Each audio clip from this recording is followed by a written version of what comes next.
everyone! Welcome back to the Project Awesome. So today I'm going to show you this box from Maybelline. So as you can see, ang ganda ng packaging lagi ng Maybelline. Ang ganda-ganda ay pop art, diba? I really love this box from Maybelline. And sa loob niyan, ang laman niyan ay products that you can wear for this summer. So I have here, wow! Look at that! Awesome! I have here Sunny's, and then the Vivid Matte Lipsticks, and then their Dream Satin Skin Air Whipped Liquid Foundation. Nakikita niyo pa ba ako? And then yung kanilang, yung kapartner niya yung Dream Satin Two-Way Cake. I'll take a closer look. I hope that you can see it properly. Ayan. Kasama din pala yung Maybelline Hyper Sharp Power Black Eyeliner. So yung mga nandito na makeup, yun yung gamit ko ngayon. Today, I use this Dream Satin Skin Foundation.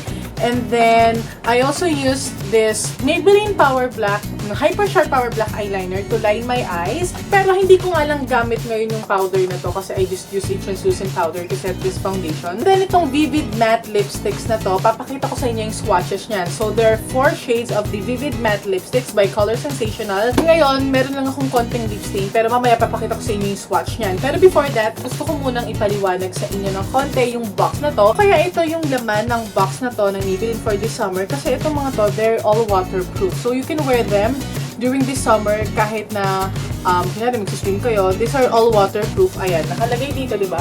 Waterproof your look. Waterproof your look. Ayan. So these products are all waterproof from the foundation to the powder to the eyeliner and of course their new Vivid Matte Lipsticks. And then itong Vivid Matte Lipsticks nila, they're perfect for the summer because very bold and vivid based from their name. So the Vivid Matte is the newest lipstick line by Maybelline. According to Maybelline, the new Vivid Matte Lipstick collection features the trendiest shades and finishes with a superior longwear matte formula.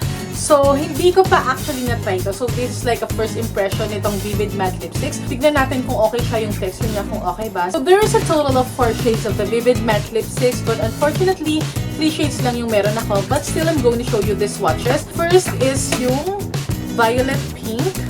And then we also have Scarlet Red.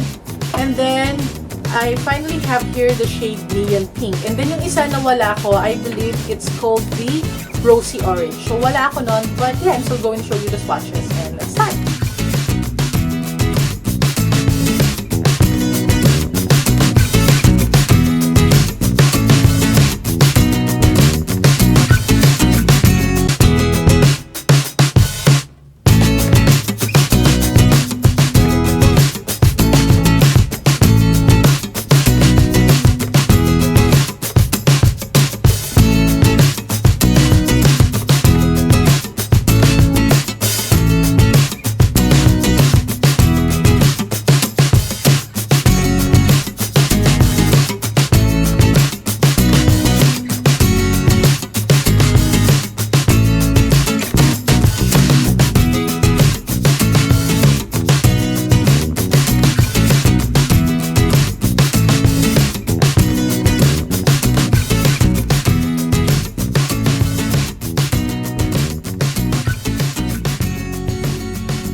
So there you have the Vivid Matte Lipstick swatches, and nakita nyo naman kung gaano ka-vivid and kung gaano ka-bright ng bawat shades ng Vivid Matte Lipsticks na to. Gaya nga nito, diba? Tsaka nakita nyo naman, ito yung Neon Pink, itong isa yung Scarlet Red, and then the last one, itong nasa lips ko ngayon, ay yung Violet Pink. Ito yung gamit ni Gigi Hadid dun sa Maybelline Pulsar. I really like it. I really like her.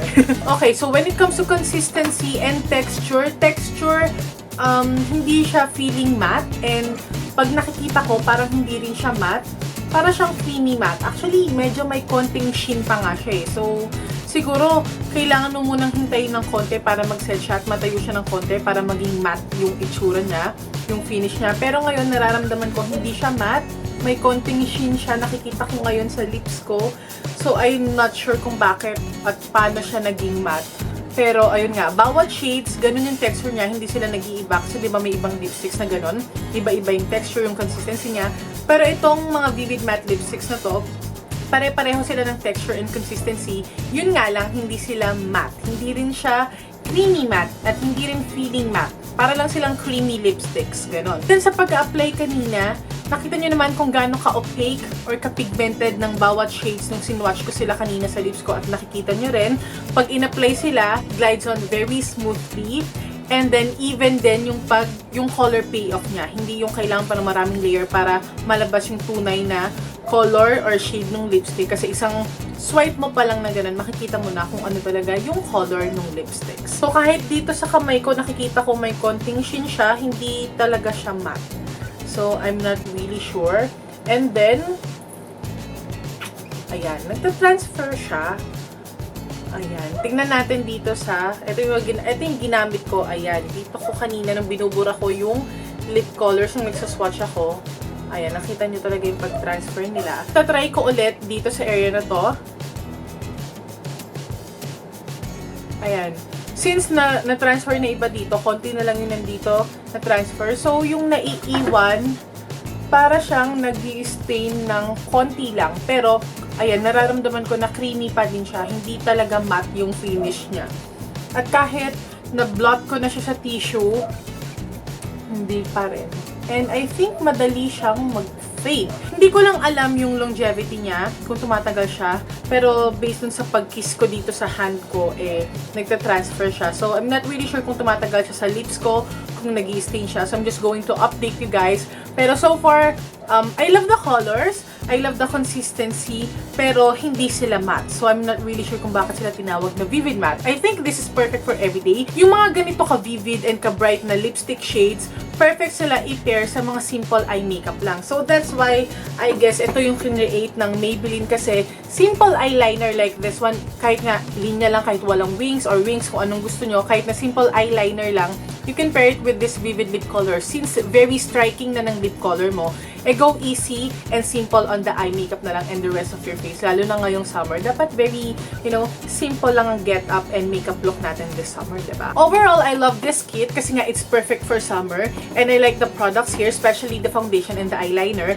And the lipsticks, yeah, I like the shades kasi ako, mahilig talaga ako sa mga bright colors din talaga eh. Pero yun nga, isang problema ko lang sa kanya, hindi talaga matte yung finish nila kahit nang tawag sa kanila ay vivid matte. But they're all vivid, but they're not matte. So, ayun lang masasabi ko. Sobrang bago lang itong Vivid Matte Lipsticks ng Maybelline na to. Dito sa Pilipinas, itong April 1 lang sila naging available sa mga mall, sa mga Maybelline counters. And you can buy this for only 299 pesos. I hope that you find this video helpful, especially yung mga swatches. And like always, if you have questions regarding this Maybelline Vivid Matte Lipsticks and yung other Maybelline products na na-feature sa video na to, and kung meron pa kayong ibang questions, just comment below your questions, or like always, you can send me a message on my Facebook page, Makeup by Being Castro, or you can even email me at ivsc1989@yahoo.com. Lahat ng details nasa information box po sa baba, nabubulol na ako. And please don't forget to subscribe if you haven't yet for more product reviews, mga lip swatches, and mga makeup tutorials, mga vlogs, and whatnots. And please don't forget to follow me on Twitter and Instagram. Pareho lang yung username na BeingCastro89. And then I have another Instagram account. It's Makeup by Being Castro kasi dun ko po pinapost yung mga makeup works ko, yung mga clients ko. So yeah, that's it for this video. Thank you so much again for watching. And I hope to see you in the next one, you guys. Stay awesome and accomplish your mission. Bye!